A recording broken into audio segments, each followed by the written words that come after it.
Fala pessoal, como vão vocês? Sejam bem-vindos a mais um Bruxas Podcast. O convidado de hoje é o Dr. Doom, da Marvel Comics. Dr. William Gonçalves, meu amigo. Como é que você tá, William? Tranquilo. Tudo bem, meu querido? Tudo jóia. Quanto tempo, hein? Muito. Muito feliz de ter você aqui, você ter aceitado o convite aí, viu, meu irmão? E eu também tô feliz de estar aqui, cara. Boa, vamos falar um pouquinho aí. William, fala um pouquinho sobre sua grade curricular. Fala aí pra gente. Aí. Então, Bruxo, eu sou professor de Educação Física. Boa. Sou formado aqui pelo UFMG. Eu tenho mestrado aqui também pelo UFMG e doutorado. O mestrado foi em Farmacologia e o doutorado foi em Biologia Celular. E tenho um pós-doc pela USP de Ribeirão Preto, também em Farmacologia, e estou terminando um aqui agora, melhor, no meio do caminho, em outro pós-doc aqui, também na UFMG. Só isso? Só Por isso, enquanto, hein? só isso. Nossa senhora, você tá doido. Ô, William, você teve um artigo, uma participação sua num artigo científico sobre os cabelos brancos. O que acontece? Então explica aí pra gente como é que foi feito esse estudo aí. Explica direitinho aí. Cara, esse estudo, ele é bem legal porque, na verdade, eu não estava procurando nada disso, né? Eu estava trabalhando com a droga que não tem nada a ver com cabelo, não tem nada a ver com estresse, eu não tinha até então. E aí eu observei uma alteração do fenótipo dos animais quando eu usava essa droga, sabe? E aí eu percebi que o pelo deles ficava branco depois de um tempo. Foi meio que sem querer, não? Totalmente sem querer. É mesmo? Totalmente sem querer. Eu estava estudando artrite, né? A linha de pesquisa do laboratório que eu fazia parte, ele estudava artrite. E a gente estava tentando descobrir como é que funcionavam os mecanismos de dor na doença, nessa doença. E aí eu precisava de um instrumento farmacológico, de uma ferramenta farmacológica para depletar, para matar as células que sentem dor, né, para fazer os experimentos e tal. E aí eu me deparei com a droga que chama resiniferatoxina, que é essa droga capaz de matar os neurônios sensoriais, né, que são responsáveis pela dor. Sim. E aí, cara, quando eu tratei esses animais, a princípio eu queria esse objetivo, matar essas células. Sim. Só que além de matar essas células, os animais começaram a ficar com pelo branco. E foi aí que começou a história, né, do estresse do pelo branco, porque o trabalho em si já estava sendo desenvolvido por outras pessoas lá em Boston.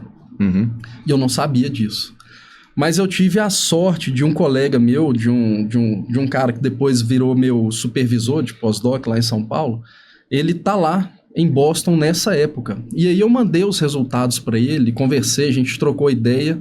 E, coincidentemente, ele estava num laboratório que estava pesquisando exatamente o porquê o pelo dos animais ficavam branco quando usava essa droga. Nossa, coincidência, hein? Muita coincidência. E muita sorte também, né? Porque depois gerou uma publicação de alto impacto que eu nunca pensei que eu poderia participar, né? Eu vou te perguntar isso mais pra frente. Vou te perguntar, mas pode falar. E aí, Bruxo, eu enviei meus resultados para esse cara. Esse cara mostrou para PI lá dos Estados Unidos, né? Para cientista-chefe. Uhum. E ela gostou dos resultados e queria que a gente participasse. Aí a gente começou a colaborar. E por fim, nós descobrimos como que o estresse faz com que o cabelo fique branco, né? Aliás, eu participei dessa descoberta, né? Agora, deixa eu só te cortar uma coisa. Desculpa a linha de raciocínio. Essa droga que você estava trabalhando com ela para descobrir, artrite no caso, funcionou?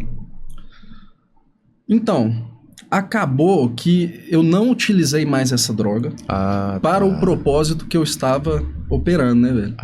Então sim. Acabou que, inclusive, a droga acabou e eu usei ela só para o objetivo da gente conquistar os resultados para a descoberta dos pelos brancos, né, do estresse. Certo. Então acabou que a gente virou a página, sabe? A gente trocou que loucura, o objetivo, cara, nesse momento do uso desse instrumento, né, cara? E aí, continua pra mim. Desculpa, eu cortei um pouco a linha de raciocínio. Não, aí é isso. E aí a gente descobriu como que o estresse faz para deixar o cabelo da gente branco. A gente descobriu o mecanismo, né? As células que participam, o que é liberado lá no bulbo capilar, né? Quais são as células que deixam de atuar, quais atuam. E aí deu essa publicação aí que você viu que é uma publicação legal, né, cara? Show de bola, show de bola. E você sabe explicar para mim o que aconteceu para transformar o cabelo em branco? Sabe explicar aí direitinho? Consigo, claro.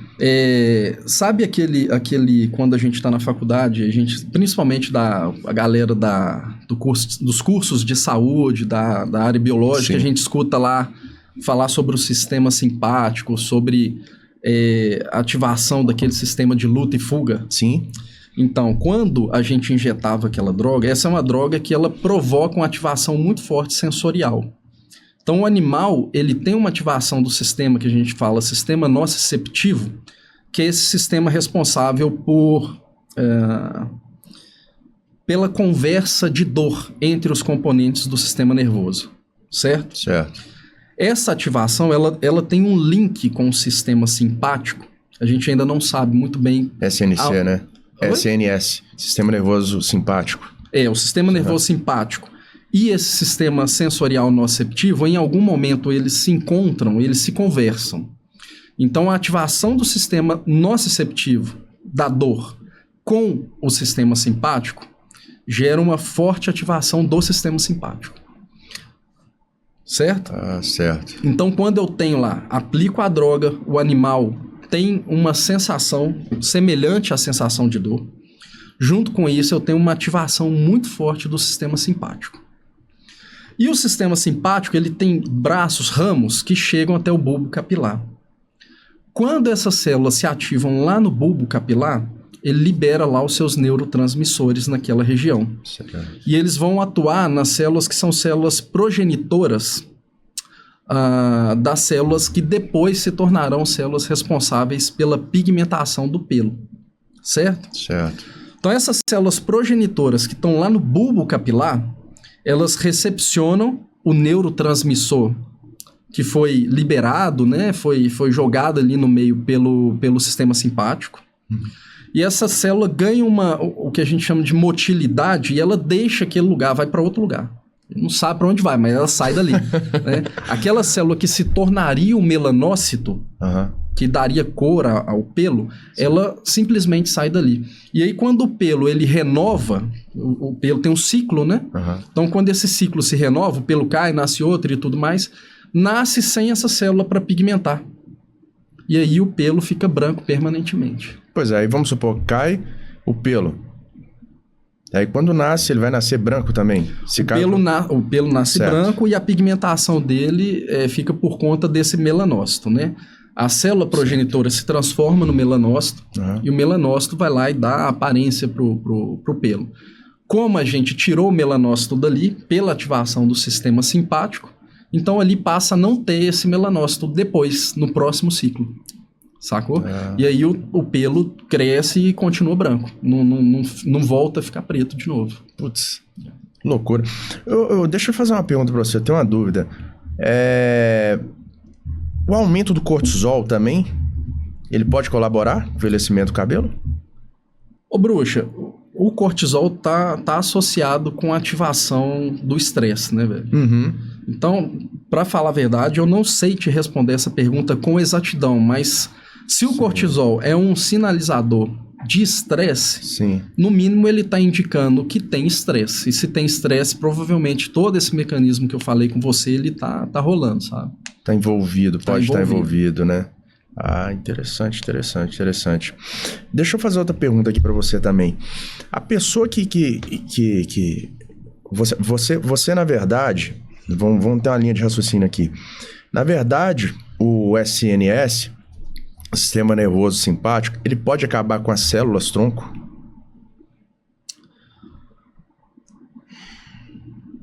Acabar com as células tronco? Diminuir. Olha, nesse caso específico dessa região que a gente estudou, isso aconteceu, mas para saber se isso aconteceria com células progenitoras de outros tecidos, outros órgãos, teria que fazer experimento e tudo mais. Tá. Sinceramente, eu não sei se tem isso na literatura, sabe? Mas eu acho que o mais interessante, ô bruxa, É assim, pensa comigo, o sistema simpático teve uma forte ativação. Sim. E ele causou a motilidade de uma célula que se transformaria em um melanócito.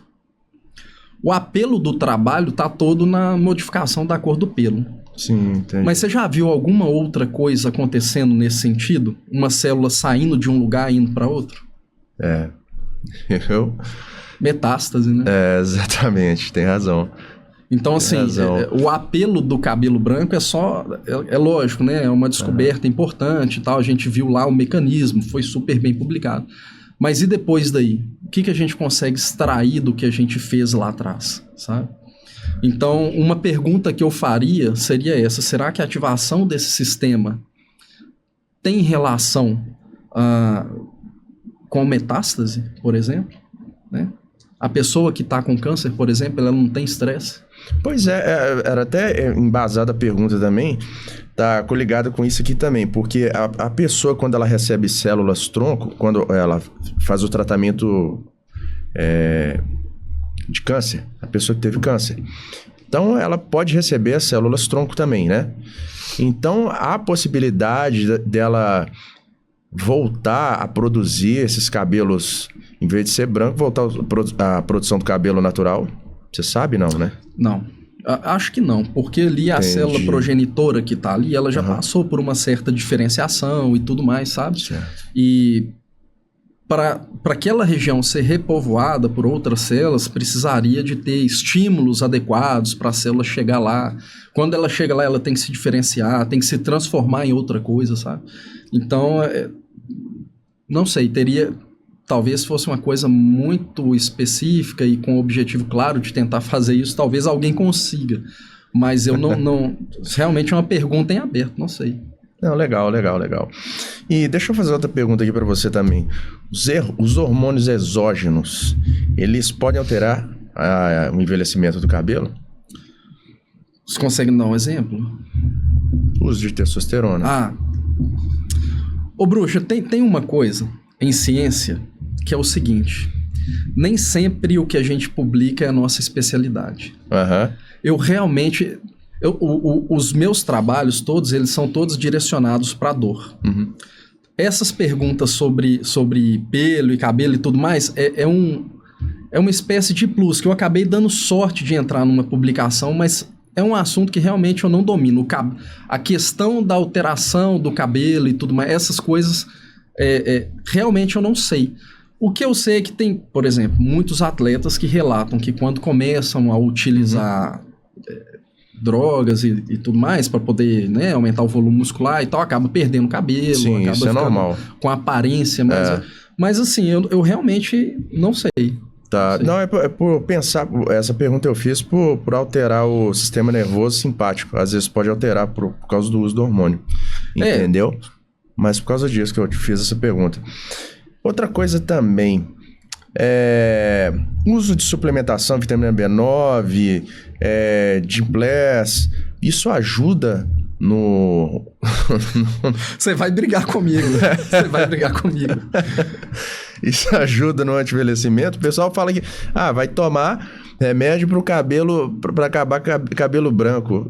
Isso, você sabe se isso ajuda? Não sei, ô Bruxa, não sei. O que acontece? As pesquisas que eu faço, que eu tenho aptidão e tenho costume de fazer, elas são aquelas pesquisas que a gente diz que são pesquisa da área básica. Certo. Então, o que a gente tenta descobrir lá são mecanismos que são muito... Como que eu posso dizer? São coisas que o corpo responde, né, a determinado estímulo, são moléculas que são liberadas, são células que participam de determinada doença, no meu caso, né, eu estudo algumas doenças, mas eu não estudo nada do ponto de vista clínico. Certo. Então eu não saberia te falar qual que é o melhor tratamento, o que tem que fazer para manter o cabelo saudável e tudo mais. E essa, eu digo para você que é uma mania até do cientista, do pesquisador, que por achar que fez uma pesquisa ou porque tem um conhecimento específico dentro de determinada área, ele está apto a responder todas as coisas. Sim, tá E é uma certo. grande mentira. Né? Legal. O pesquisador, ele é um cidadão normal, que ele faz o uso da cognição para exercer a atividade dele, mas ele, sinceramente, ele conhece muito pouco de todas as outras coisas que não seja aquilo que ele trabalha, né? Então, o meu nicho é um nicho tão, digamos, afunilado, que qualquer coisa que eu tentasse te responder fora daquilo que eu estudo seria um bate-papo entre duas pessoas normais, sem nenhum tipo de título. Interessante, claro. Então, essas coisas clínicas, coisas específicas até sobre o próprio trabalho, sobre a questão do cabelo, do pelo em si, eu não vou saber responder. Não, o meu trabalho, o que eu fiz no trabalho foi muito pontual. Muito pontual. Certo. Eu fiz alguns experimentos farmacológicos para provar que o sistema simpático estava lá participando daquilo e que aquilo também tinha a ver com a dor, sabe? Certo. E me explica outra coisa. O seu artigo foi divulgado até do New York Times, BBC, a Record entrevistou você. Como é que foi isso aí? Como é que foi parar essa divulgação? Cara, como teve esse apelo do cabelo branco, né, da questão estética, acabou que gerou interesse de várias mídias, né? Muita gente divulgou esse trabalho. Eu cheguei a dar entrevista para a Record, dei a entrevista para a Globo, outras pessoas me procuraram, o pessoal da UFMG. É uma coisa que, na minha opinião, deveria acontecer mais. Aconteceu porque teve porque o trabalho foi publicado numa revista muito forte, que é a Nature, né, velho? É uma revista que eu acredito que cerca de 99% dos pesquisadores, talvez, não terão a oportunidade de ter um trabalho publicado lá, sabe? Então, um brasileiro, né, ou dois, no caso, que entraram, foi eu e o Thiago, lá de Ribeirão Preto. Foi uma oportunidade única que apareceu pra gente, né? 2 brasileiros fazerem parte de uma equipe que teve essa publicação. E assim, a questão estética ganha muita atenção, né, cara? Porque gera interesse das pessoas, né? Demais a conta. Você deve ter ficado, né? Na Record foi lá entrevistar você deve ter ficado. Falei, gente, o negócio repercutiu mesmo. Repercutiu demais. Agora vamos falar um pouquinho sobre aqui dor e inflamação. Outro trabalho de pesquisa que você participou também. Como é que foi feito?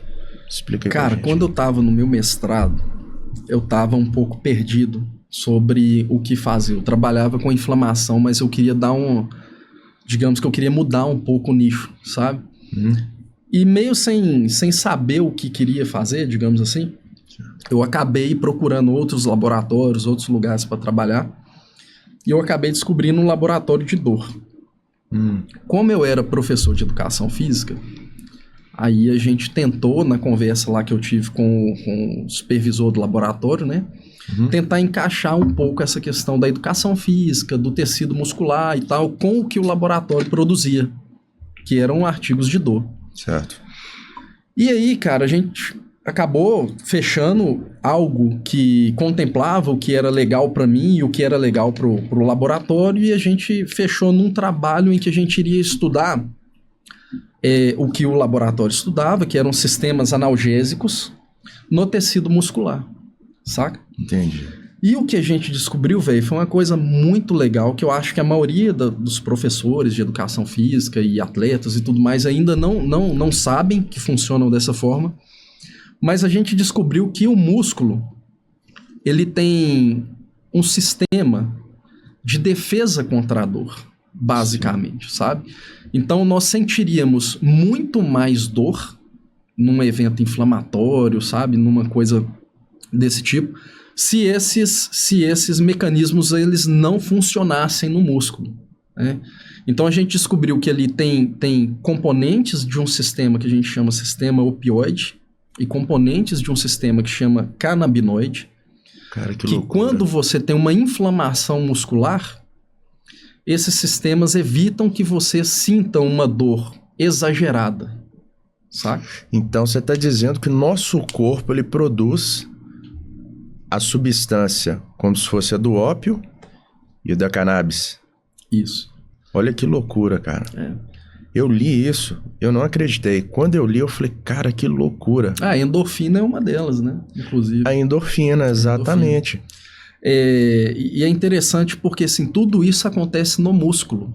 Você não depende de nada sistêmico, que a gente fala, né? Que o corpo produz fora daquele local e é levado para lá, para esse sistema funcionar. Tudo, aparentemente, está funcionando exatamente ali no tecido muscular e, mais especificamente, no tecido muscular que sofreu a lesão. Ou que tem uma inflamação qualquer, etc. No músculo esquelético? Músculo esquelético. Cara, que bacana. A pesquisa foi em músculo esquelético. Então, a gente fazia uma inflamação. Certo. Experimentalmente, a gente injetava um produto no músculo do animal, que o animal sentia dor. Gerava uma inflamação, né? Aliás, e essa inflamação gerava uma dor. Ela é chamada carragenina, né? Carragenina. Ela é de algas vermelhas, eu vi. É um produto usado para espessante culinário. Pois é, cara, mas... Você injeta ele, mas ele é uma ferramenta. Ele é uma ferramenta. Você coloca aquilo dentro do corpo do animal para gerar uma inflamação, sabe? E aí, a partir dessa... que a gente quer estudar a inflamação, na verdade. A carragenina é só um veículo, sim. Né, e tal. E aí, depois que a gente consegue fazer a inflamação, a gente consegue estudar os aspectos da inflamação. Estimular. Dentre esses aspectos, a dor, né? Então, foi assim que a gente trabalhou. A gente induzia uma inflamação no animal, de maneira artificial, digamos assim. E aí, a gente ia manipulando farmacologicamente o quanto esses sistemas que eu disse para você, eles estavam ativos ou inativos. Para falar a verdade, a gente só inativou ele. Então, a gente gerava inflamação, injetava algumas drogas que inibiam esses sistemas. E quando a gente inibia esse sistema, o animal tinha uma resposta semelhante à resposta de dor, mais intensa. Entendi. Então, quer dizer que se eu deixasse lá o sistema funcionando, o animal sentia menos dor. Entendi. Então, como se fosse... Você desligou. Desligava o sistema e o animal sentia mais dor por causa da inflamação. Bom, vou te fazer uma pergunta aqui também, né? Como você é sincero, eu gosto muito de ser da sinceridade. E no ser humano, no caso, vamos supor, numa pessoa que está fazendo atividade física, isso acontece quando, você sabe? Não, né? Não sabe porque, diferentemente do animal, a gente não consegue coletar tecido humano para fazer isso, né? Até consegue, mas é muito burocrático, difícil, tem que ter bons argumentos para conseguir fazer isso, estrutura e tudo mais. Mas o legal disso tudo, cara, é que dentro da área da educação física, do esporte, tem uma pergunta que remanesce há muitos anos, que é a seguinte: por que a gente sente dor tardia? Por que a gente só vai sentir dor lá depois de 24 horas, depois que a gente faz um exercício? E a gente não sabe ainda, mas é possível que esses sistemas estejam ativos, por exemplo, atrasando a dor acontecer depois do exercício, por exemplo. Né? É uma coisa que eu não posso afirmar que acontece. Sim, só uma previsão, mas é uma hipótese, né? Ela é passível de ser testada, né? Interessante. Então, por que alguns atletas eles têm mais tolerância à dor do que outros atletas? Né? Por que aquele atleta que está quase chegando na linha de chegada lá, no esporte de corrida, ou no boxe tem um cara que aguenta apanhar mais e continuar de pé, ou no campo de futebol tem aquele atleta que dá aquele gás até o último minuto e não sente dor e tudo mais? Por que tem gente que ignora esse aspecto? É claro que pode ter fator psicológico associado, né, de capacidade, né, capacidade... aeróbica, no caso VO2 também, pode ser alguma coisa? Questão da pessoa ter mais resistência também, né? Pode, claro, porque a alteração da química do músculo quando o cara está fazendo exercício também provoca dor. Sim. Né? Mas se existe uma predisposição genética para esses sistemas funcionarem melhor ou mais intensamente em um indivíduo, quer dizer que ele é capaz de suportar algumas dores mais do que outros indivíduos. né? Sim. Então, isso dentro do contexto do esporte, eu imagino que seria uma coisa incrível. Melhor ainda se isso for treinável, né? Agora, Sim. você imagina você poder treinar o seu músculo a sentir, a dar o mesmo estímulo e sentir menos dor do que você sentiria. Nossa Senhora.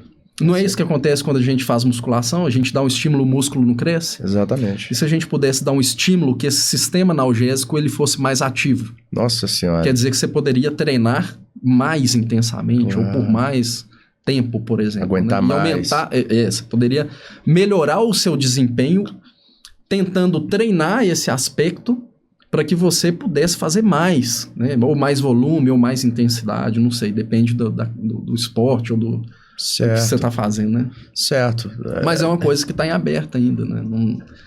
Isso tudo é especulação, né, velho? Demais.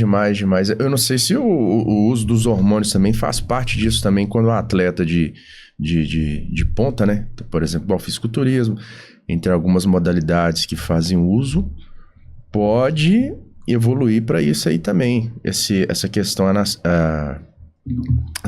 dessas duas células à base do ópio e da cannabis que o nosso corpo produz também. Pode não ser, sei, uma né? coisa Isso já é uma coisa que a gente não sabe, né? Pode ser que afete alguma coisa relacionada à inflamação, né? A pessoa inflame menos ou inflame melhor, né? Ela consegue se recuperar melhor. Às vezes, dentro dessa perspectiva da recuperação, Sim. pode ter uma ativação maior dos sistemas opioides e canabinoide. É engraçado que muita coisa tem que ficar na especulação mesmo, né, velho? A gente não tem resposta, né? Exatamente. Cara, você acha... Vou fazer outra pergunta aqui pra você. Por um acaso, quando acontece é nítido sentir a sensação de algum prazer, um alívio, quando tem esse bloqueio de você não aguentar sentir um pouco de dor a mais? Não. O exercício já é uma coisa assim, já basal, né, velho? As pessoas já sabem que ele libera, tem uma química do prazer, né, velho? Então a pessoa faz exercício e automaticamente... Dopamina, né? Essas coisas. Essas coisas, né? Uhum. Só que essa questão do músculo em si, ela é uma coisa bem local. Ela acontece lá dentro do músculo. Ela independe da questão sistêmica, sabe? Então, que isso provoca uma redução da sensação de dor que a pessoa está sentindo, ok. Mas disso, a pessoa, ou a química que está sendo produzida no músculo, participar de outros eventos, como, por exemplo, essa sensação de prazer, eu acho mais difícil. Entendi. Sabe? Eu acho que não. Então, quando você tirou essas duas substâncias, por exemplo, no rato que você fez o experimento, ele pode-se dizer assim que ele aumentou o lactato? Você sabe? Não dá pra falar porque né? eu não consegui fazer com exercício. Entendi. Né? Então, certo. eu usei um modelo que a gente fala quando a gente estabelece uma forma de trabalho, a gente estabelece um modelo, né, no animal.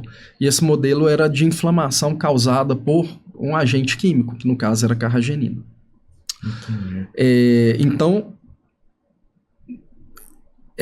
para eu saber, por exemplo, se eu manipular esse sistema, o animal é capaz de suportar uma concentração maior de lactato, é uma coisa que eu teria que fazer. Ah, certo, entendi. Então, no caso, eles induzem no sistema nervoso ou no músculo esquelético? Nos dois. Nos dois? O que acontece? Por diversas regiões do nosso corpo, aonde quer que você sinta dor, ali está chegando uma estrutura que chama terminal periférico de uma célula que sente dor, entre aspas, tá? Então, você tem lá o nociceptor, que é uma fibra, é um neurônio sensitivo, que ele emite os seus ramos para toda parte do nosso corpo aonde a gente possa sentir dor, certo? Certo. Bom, nesse terminal, é onde ele consegue se comunicar com as outras, com os outros componentes da região aonde ele está, correto? Uhum. Então, por exemplo, se naquela região você tem um aumento, por exemplo, de endorfinas. Sim. Ou de substâncias semelhantes às substâncias canabinoides, naquela região, essa célula ela consegue perceber essa alteração. Porque nela tem receptores para essas moléculas. Entende? Tá. Então, por exemplo, se eu tenho uma inflamação, pode ser que, como eu mostrei, ocorra um aumento da liberação dessas substâncias, opioide e canabinoide. E a gente desconfia que sejam as próprias células imunes que fazem isso. Né? Elas que liberam essas substâncias lá, provavelmente. E aí esse terminal desse neurônio, ele consegue perceber a presença dessas moléculas lá. Essas moléculas, elas entram em contato com esse neurônio e informam o neurônio que está acontecendo alguma coisa ali, certo? Tô entendendo. A informação que essas moléculas passam para o neurônio é de que ele tem que diminuir o trabalho dele, digamos assim, né? Palavras mais palatáveis. O opioide e o canabinoide que está sendo liberado naquela região se liga ao neurônio que sente dor e diminui a capacidade desse neurônio. Então ele é ativado menos, ou em menos intensidade, ou numa frequência menor, não interessa. Mas ele fica menos sensível. Então ele precisa de estímulos maiores para ser ativado. Correto? Correto. Então, basicamente, o que acontece lá no músculo é isso. Você tem a liberação dessa química opioide e canabinoide. Essas moléculas interagem com a célula da dor e faz com que ela reduza a capacidade dela de se ativar. Entende? É como se você bloqueasse ela um pouquinho.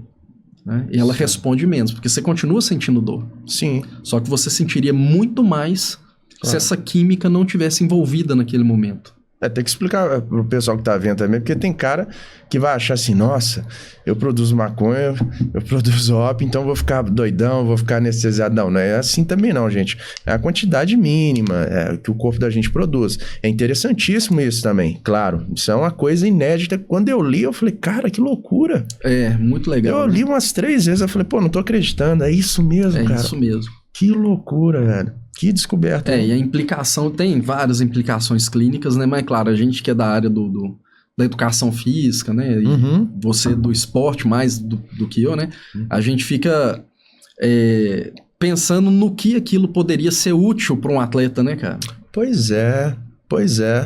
Isso pode ser uma chave aí para poder abrir as portas aí, né? Mais estudos mais para frente. Poder ajudar no esporte. Com as pessoas aí também. Isso é só questão do tempo, né? Ô, William, vamos falar um pouquinho só aqui, o último, sobre o estresse oxidativo. Essa participação que você teve no trabalho. Uma coisa que foi muito diferente na minha carreira em relação à grande maioria dos professores de educação física foi a oportunidade de trabalhar com ciência, né? Diretamente ali, fazendo experimento em laboratório e tudo mais. E com isso eu acabei levando a minha experiência de professor de educação física para dentro do laboratório, certo? E em algum momento, nos laboratórios que eu participei e colaborei, existia a necessidade da gente estudar a inflamação. E a inflamação no músculo, certo? Certo.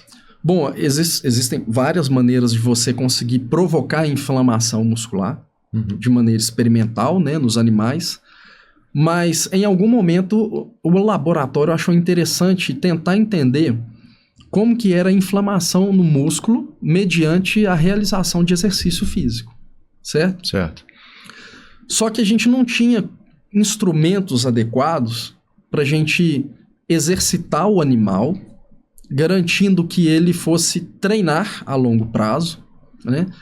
E fosse gerar respostas para a gente poder estudar, principalmente respostas inflamatórias. Então tem essa dificuldade. Se você quiser treinar um ser humano, você bota ele para correr, faz ali algumas medidas e acaba descobrindo que o desempenho dele melhorou ou não diante daquele treinamento, certo? Sim. Agora, como é que faz isso com o camundongo? Com o camundongo é muito mais difícil. Certo. Porque ele não dá um feedback verbal para você. Né? Não tem alguns testes validados para você tentar entender o desempenho físico do camundongo, né? Mas não tem assim, não bateu o martelo em relação a um método de treinamento para o camundongo. Entendi. E não bateu o martelo para um método de treinamento para o camundongo que revertesse, que gerasse, né, alterações relacionadas ao desempenho físico do animal e que junto com isso ainda a gente pudesse estudar o aspecto inflamatório, certo? Entendi. Então, qual que foi o legal desse trabalho? É que junto com outros colegas, que foi o Luiz Barcelos, que também é primeiro autor nesse trabalho, e o Albenar, que foi um dos orientadores do trabalho, a gente conseguiu estabelecer um protocolo de exercício para camundongo, em que ao final do período de treinamento, a gente podia afirmar que aquele animal ele teve uma melhora da capacidade aeróbica. Certo? Sim. Tendo isso, a gente pôde, então, depois afirmar ou fazer uma pesquisa sobre inflamação e treinamento. Né? Então, no caso, vocês fizeram um teste num camundongo da capacidade aeróbica. A gente fez o VO2 do animal. Sim, entendi. A gente colocou o animal num instrumento adequado. Onde não foi a hipertrofia que o animal... Entendi. Não, é outra coisa que é muito difícil, por exemplo, musculação para camundongo. Claro, é o que você falou. É muito difícil, né? Não vai pôr no leg press lá, né? É difícil, não dá pra... Fazer agachamento mesmo. Às vezes é mais fácil fazer um camundongo fazer um agachamento bem feito do que um ser humano, né? Mas realmente é muito difícil você conseguir gerar essas adaptações no animal. Né? Por uma série de questões. O metabolismo do animal é diferente. O animal ele não entende o que você pede para ele fazer, então você tem que criar estratégias muito elaboradas, com instrumentos muito elaborados para conseguir fazer o animal se exercitar. Entendi. Né? E nem sempre dá certo. Né? Porque você não consegue aplicar uma carga de treinamento suficiente para o animal responder. Mas na capacidade aeróbica... Na capacidade aeróbica dá, porque a gente bota o animal numa esteira. Na parte funda da esteira tem um estímulo elétrico, né? Dá um choquinho no animal. Ele sofre demais, coitado. Não, mas não, seria o equivalente pra gente a um choque de chuveiro, sabe? Que a gente toma quando põe a mão no chuveiro. Já tomou esse choque? Não dói, cara. Dói, mas não é uma dor não mata, né? Não mata. É uma dor de pouca intensidade. Né? Na verdade, é só um susto que dá no animal, né? Para o animal continuar correndo e tal. E depois de uma ambientalização que a gente faz com o animal, né? O animal, sequer ele vai lá atrás. Né? Sequer ele chega perto daquilo. Do choquinho que a gente dá nele, né, velho? Então ele passa a se exercitar literalmente, né? E aí a gente faz várias sessões de treinamento esperando que ele melhore a capacidade aeróbica dele. E aí ele consegue melhorar a capacidade aeróbica mesmo, a gente viu que o protocolo funciona. E a partir daí a gente pode fazer perguntas elaboradas, do tipo... o que o exercício faz? Quais são as adaptações que a gente pode esperar depois de realizar um exercício, para o sistema imune, por exemplo. Né? A gente já garantiu que o animal está treinando de verdade, porque ele melhora a capacidade dele. Sim. Né? E a partir daí a gente pode, por exemplo, descobrir como que é a dinâmica da inflamação muscular mediante um treinamento, mediante uma sessão de treinamento. Sim, né? A gente pode falar assim, olha, o exercício, quando você corre, ele gera uma inflamação. E essa inflamação, ela funciona dessa maneira. A gente explica essa maneira que ela funciona. Ah, tá. Interessante. Interessante. Agora, outra coisa. Por que não fizeram com o ser humano?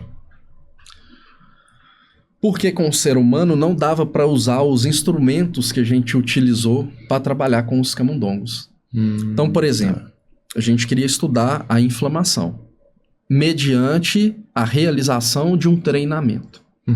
Para fazer isso, a gente poderia coletar sangue e ver quais eram as células que estavam ali no sangue, células do sistema imune, poderia ser feito em humanos.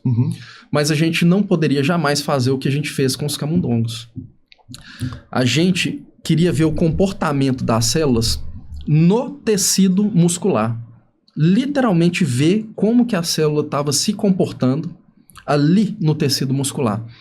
Então a gente colocou, a gente abriu o animal, né, a perninha do animal, expôs a musculatura dele cirurgicamente, o animal, lógico, anestesiado, ele não sente dor, né, ele está completamente bloqueado em relação aos sistemas que transmite as informações de dor, ele não sente. Então, você abre a perninha dele, coloca no microscópio. A gente, nesse caso, desse trabalho aí que você está falando, a gente injetou uma substância que faz com que as células do sistema imune elas fiquem fluorescentes, brilhantes, no microscópio. E aí a gente consegue ver a célula do sistema imune dentro do vaso, no músculo, no tecido muscular. Então, a gente aplicava um treinamento, depois aplicava uma sessão de exercício, a parte do treinamento, e essa sessão provocava uma inflamação muscular. Nessa inflamação muscular, a gente conseguia ver o comportamento dos neutrófilos, que foram as células que a gente estudou, lá na microvasculatura do músculo. Então, a gente via a velocidade com que essa célula passava no vaso. Se a célula parava no vaso, se a célula saía do vaso para dentro do músculo, entende? Entendi. Então a gente não consegue fazer isso no ser humano. Claro, com certeza. Seria uma coisa, né, muito mais difícil. Depois a gente coleta o músculo do animal e vê lá o volume de célula, de neutrófilo que chegou até o músculo depois dele realizar um exercício, né? A gente faz outros testes para saber se essa célula está produzindo, por exemplo, espécie ativa de oxigênio ou não. Então a gente precisa literalmente utilizar o corpo do animal que a gente treinou para poder tentar descobrir essas coisas, né? E me explica uma coisa aqui também, uma dúvida que muita gente tem. Um estudo desse, por exemplo, ele demorou quanto tempo para ser feito? É esperado, Bruxo, que a maioria desses estudos, eles durem o tempo em que o indivíduo vai estar performando ali na pós-graduação. Então, por exemplo, o cara faz um doutorado, ele tem 4 anos para produzir alguma coisa. O cara que faz um mestrado, ele tem 2 anos. E é lógico que isso vai influenciar na qualidade. Não digo que uma pessoa que demora menos tempo produz algo de menos qualidade. Mas se você tem 2 anos, você não pode extrapolar ou utilizar tantos recursos que demandam tempo para você executar, né? Entendi. Então, geralmente, um trabalho dura de 2 a 4 anos quando o pesquisador tem intenção de finalizar ele. Agora, tem pesquisas que duram muito mais do que isso, né? Que a complexidade envolvida para você conseguir responder as perguntas demanda muito mais tempo, muito mais recurso, muito mais parceria, né? Muito mais tecnologia. Então, eu já participei de trabalhos que demoraram 10 anos para ser publicados. Nossa, uma década. Uma década. O trabalho que eu comecei lá em Ribeirão Preto, há 4 anos atrás, ele ainda não finalizou. Ele continua sendo executado lá, tem outras pessoas trabalhando nele, mas tem trabalho que demora muito tempo para poder ser executado, sabe? E normalmente são quantas pessoas que fazem parte? Isso vai depender muito. Não, isso depende, né? Isso depende. O que é certo é que dificilmente faz ciência sem colaboração. Né? Porque a gente acaba tendo a necessidade de usar o laboratório de uma outra pessoa para poder usar um recurso que ele tem e você não tem, e que vai te ajudar na sua pergunta, sabe? Mas é uma coisa que demanda uma dedicação em termos de tempo, que pode ser essa do período de um doutorado ou de um mestrado, que você pode fechar, às vezes, o trabalho sem concluir a ideia completamente. Você pode deixar buracos para serem respondidos depois. Ou se for um trabalho extremamente de interesse extremo, de repente, do laboratório, pode ser que os pesquisadores queiram dar mais atenção para aquele trabalho, para deixar ele mais completo e publicar buscando uma relevância e um alcance maior daqueles resultados, sabe? Interessante. Ô William, há uma dificuldade, você sabe explicar se há alguma dificuldade de, por exemplo, você, de um educador físico, levar conhecimentos do esporte para dentro da universidade, para fazer novos estudos ao benefício da saúde. Eu lembro que a gente tinha conversado mais ou menos. Tem mesmo, demais, cara? porque... Explica isso aí. Hoje, os grandes fomentos, né, os grandes volumes de dinheiro que são direcionados para a pesquisa, eles buscam atender aos apelos mais, digamos assim, mais prementes na sociedade.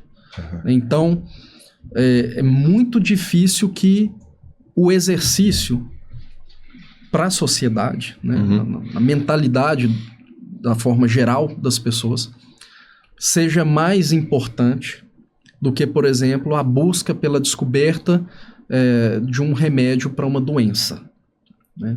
Então, trabalhos relacionados ao desenvolvimento de fármacos para doenças que são difíceis de serem tratados, geralmente eles recebem mais atenção, geralmente os fomentos são direcionados para esses trabalhos, né? O dinheiro é canalizado para...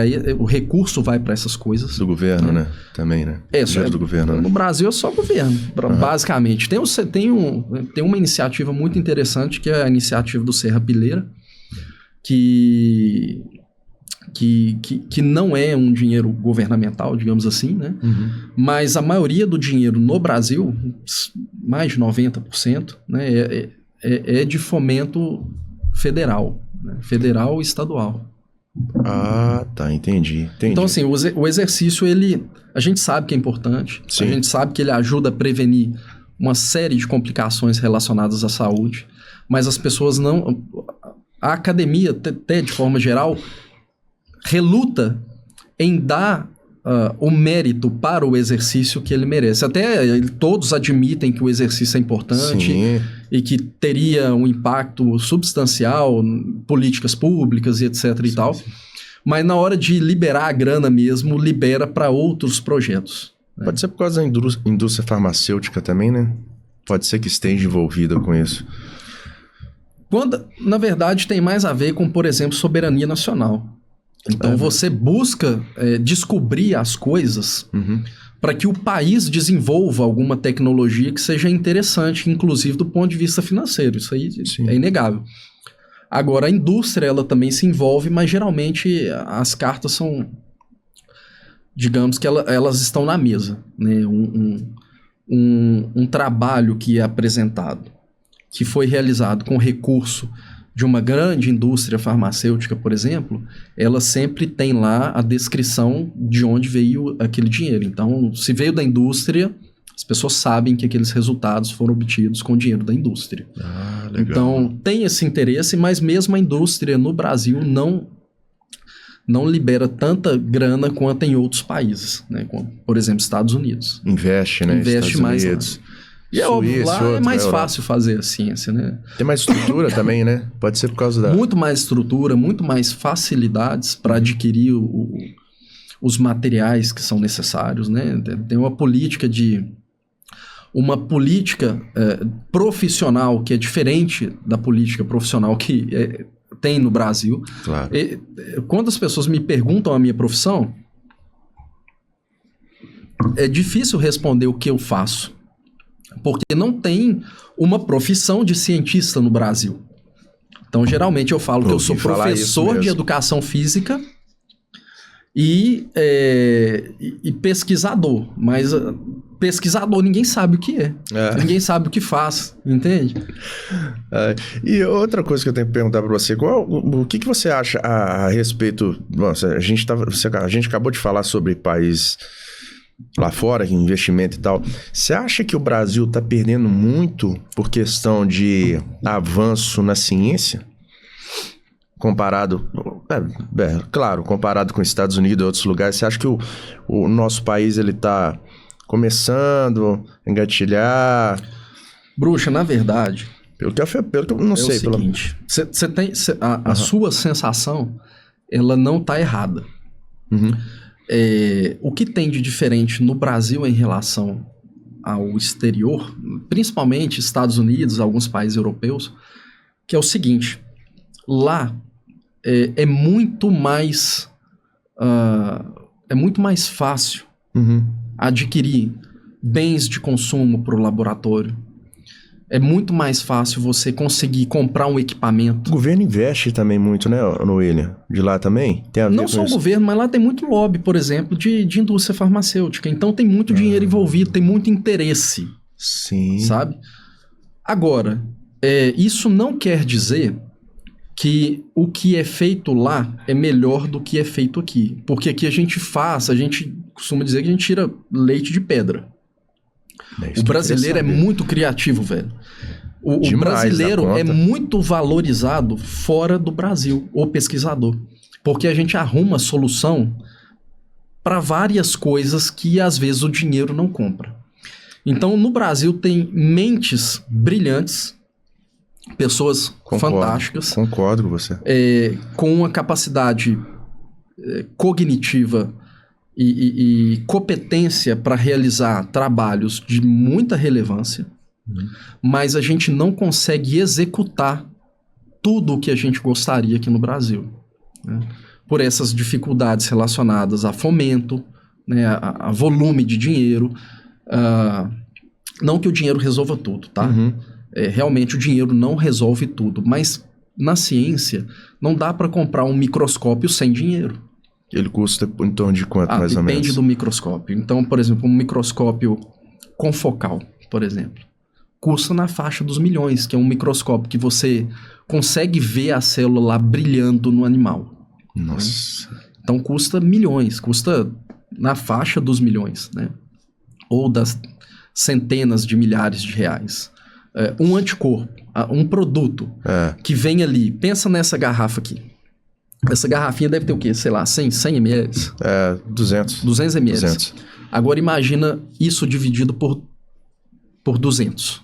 1 ml de um produto que a gente chama de anticorpo, que a gente às vezes precisa utilizar.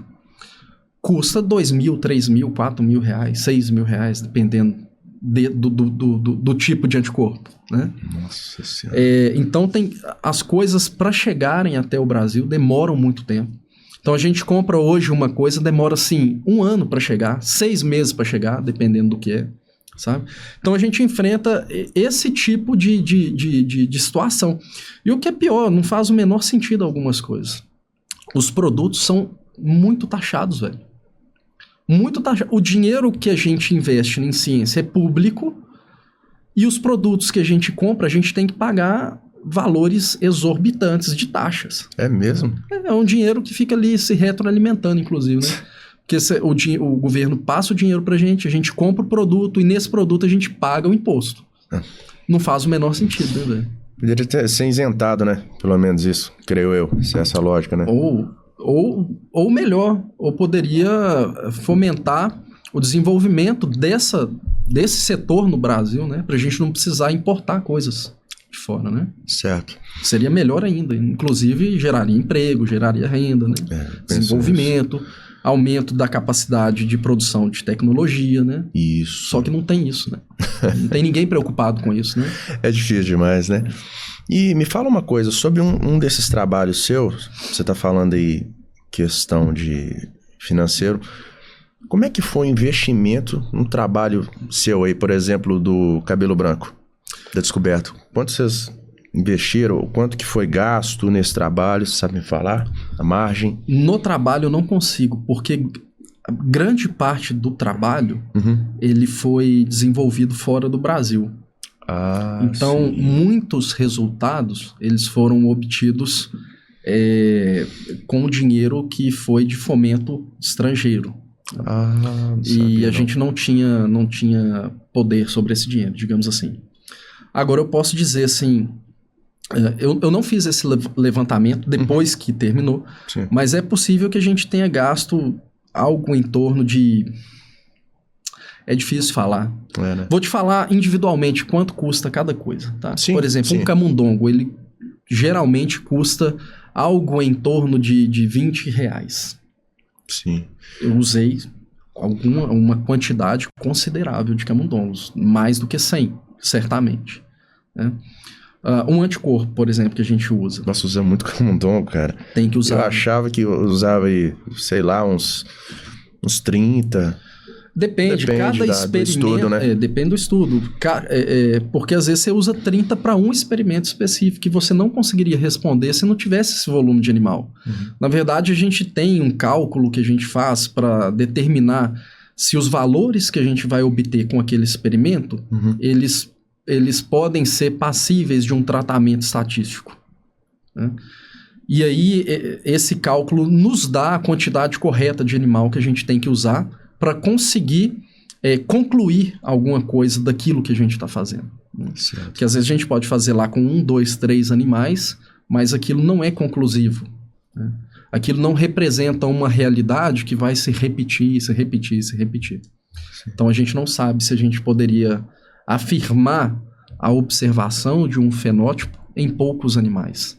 Né? Entendi. Então a gente precisa fazer esse processo, né, digamos assim. Nossa Senhora. Agora, outra coisa também, que eu tenho um pouquinho de dúvida. Normalmente vocês fazem com quais animais também experimentos, os estudos? Olha... Vai depender do estudo também, claro. Depende do estudo. Você usa muito suíno? Tem suíno, tem símios, tem camundongo, rato, coelho, gato. Assim, na maioria das vezes, os modelos são compatíveis com a utilização de camundongos e ratos. A maioria dos artigos hoje eles são realizados nesses animais. E qual é a porcentagem que ele tem próxima do ser humano? Desculpa eu estar te cortando, tá? Bruxa. Assim, você sabe? É um mamífero? Mais ou menos? Sim. Não faço a menor ideia, velho. não. Sempre tive essa outros dúvida. Colegas saberiam responder isso com mais propriedade, sabe? Entendi. Mas grande parte das funções orgânicas dos camundongos são muito parecidas com a nossa. É claro que a gente não pula, por exemplo, quando a gente está tentando descobrir um fármaco, a gente não pula do camundongo para o ser humano. Então tem várias fases, inclusive com a utilização de outras espécies, até a gente, conseguir concluir. Interessante, olha aí para você ver. Eu achava que do camundongo já é direto para o ser humano. Não, depende muito do objetivo, do sistema que está sendo trabalhado, mas pode ir, por exemplo, para suíno, pode ir para os macaquinhos lá, sabe? Também, né? Tem um trajeto, e aí entra até naquela questão de tempo que você me falou. Para você conseguir constituir um remédio que vai ser utilizado pela população e tudo mais, tem tanta etapa, tem tanto processo de translação da ciência básica que eu faço no camundongo até chegar no ser humano, que isso aí pode transcorrer minimamente 10 anos, sem exagero. Agora, engraçado, né? Quando teve a Covid, chegou rápido a vacina, né? Cara. Muito um rápido. assunto muito polêmico, porque não teoricamente não me parece um tempo suficiente para você testar todas as possibilidades de um fármaco. Que todo mundo pensa, né? Mas a Anvisa tá aí, eu acho que tá tudo certo, foi seguro, deu certo. É uma coisa que... Mas a vacina, ela nos ajudou. Foi um feito humano, foi um feito de esforço humano. Foi muito rápido. Muito colossal, sabe? Então, eu me lembro que na época, muita gente estava trabalhando com Covid, que não trabalhava com Covid, decidiu trabalhar com Covid. Então, muita gente direcionou muito esforço para a realização de trabalhos em Covid. Então, tinha gente que trabalhava, sem brincadeira, por dias, de dia e de noite, para tentar descobrir o que estava acontecendo com aquela doença maldita. Né? Então, eu não sei, eu realmente não sei como foram os processos para descoberta ou para realização da consolidação dessa vacina e tal, mas eu posso te garantir que quem trabalhou nessas vacinas teve um grau de comprometimento, esforço e empenho, assim, extraordinário, senão não teria saído, sabe? Mas o tempo foi um tempo recorde, né? Foi um tempo que antes não... Eu nunca vi isso. Nunca aconteceu isso na história da humanidade, né? De uma vacina ter sido... Foi quanto tempo? 1 ano? Menos? Foi pouco mais de 1 ano. Eu não lembro com exatidão, mas foi um tempo inferior ao que é necessário, geralmente, para constituir um medicamento desse porte, né, velho? Da dengue, por exemplo... insumo desse porte. O da dengue, por exemplo, demora quanto tempo para ser criado? O da dengue ainda está sendo criado. Ainda está sendo, tem, ainda. Tem gente que trabalha nisso ainda, sabe, velho? E trabalha há décadas nisso. Um trabalho muito legal em dengue é o trabalho do professor Mauro Martins Teixeira, lá da UFMG. Hoje, no Brasil, é um dos caras que mais compreende de dengue, esse cara aí, velho. E ele trabalha nisso há décadas. Né? E, certamente, eu acho que ele é se não é ele é um dos maiores cientistas do Brasil. Né? E ele trabalha há décadas e ainda está desenvolvendo coisas para tentar livrar a sociedade desse problema, sabe? A dengue tem um apelo muito grande, muito maior do que o exercício, né? Para a sociedade, né? Não quer dizer que uma coisa se sobrepõe à outra em relação à importância, né? Claro. William, prazer enorme você ter aparecido aqui no meu podcast. Você sabe que eu gosto de você demais, considero você demais, te conheço já tem aproximadamente, isso quase ninguém sabe, né? Mas já tem umas 2 décadas, conheci você através do seu tio, né? Seu tio era fisiculturista, foi 3, 4 vezes campeão, 3, 4 vezes eu acho, né? Foi bastante, eu não lembro quantas vezes, mas foi muitas vezes. Campeão mineiro. Natureba, pensa num cara que tinha uma linha sensacional, era o Carlinhos Cabeleiro.